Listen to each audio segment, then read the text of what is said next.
1996 was the first year Ferrari came with the F1 team to the Festival of Speed.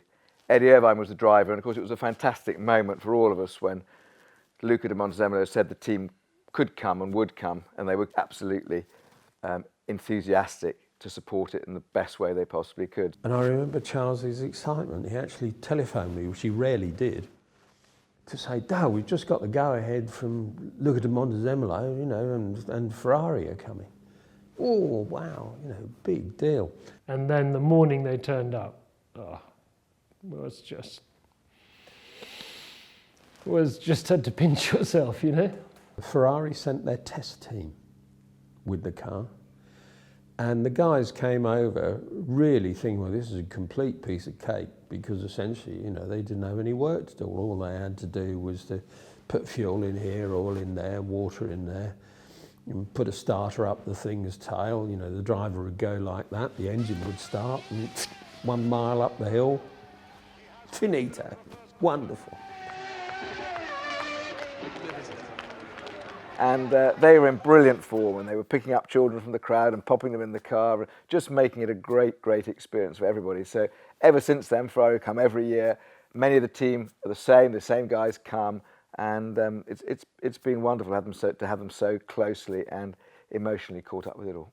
It was a very popular trip for the mechanics. I think because of the history of Ferrari, we always had a lot of support for customer cars, you know, the older cars. And so we had crews of mechanics who wouldn't be frontline Formula One anymore because they didn't want to travel so much, whatever, but they looked after historic cars. And there was always a bit of a fight to decide who was going to go to the festival, because they all wanted to go. They all enjoyed it. They all felt very much a part of it. They were all made very welcome. And so it was a great trip for everybody, and one that was a very cherished trip, and everybody wanted to go. And I don't know if we held a ballot, but certainly we had to sort out amongst a large number of the mechanics and technicians who wanted to go to the festival, because it was such a special event.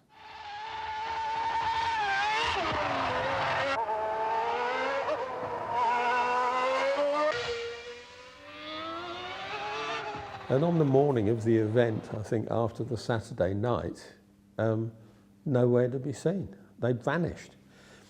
And I think it was the estate manager at the time who finally found them still in a nightclub in Little Hampton,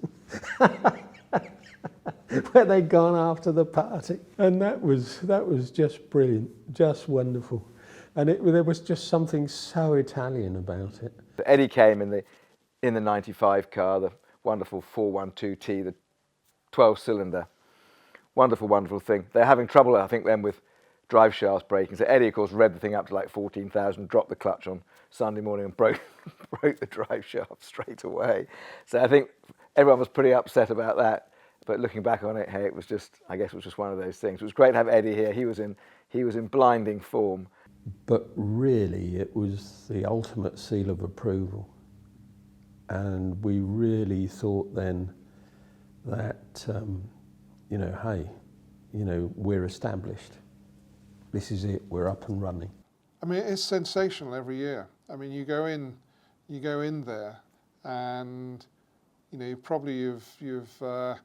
your memories have subsided a little bit from the previous year, and you go back there and you realise how special an event it is. The reception that they received, again, from our wonderful crowd, just made it worthwhile. It just made it so worthwhile. And the really nice thing, talking to their lads at the end of the meeting while they were packing all their stuff away, they were saying what fantastic reception they'd had, how friendly everybody had been, and they wanted to put their names down to come back the following year. They really wanted to be part of it if there was going to be a return trip.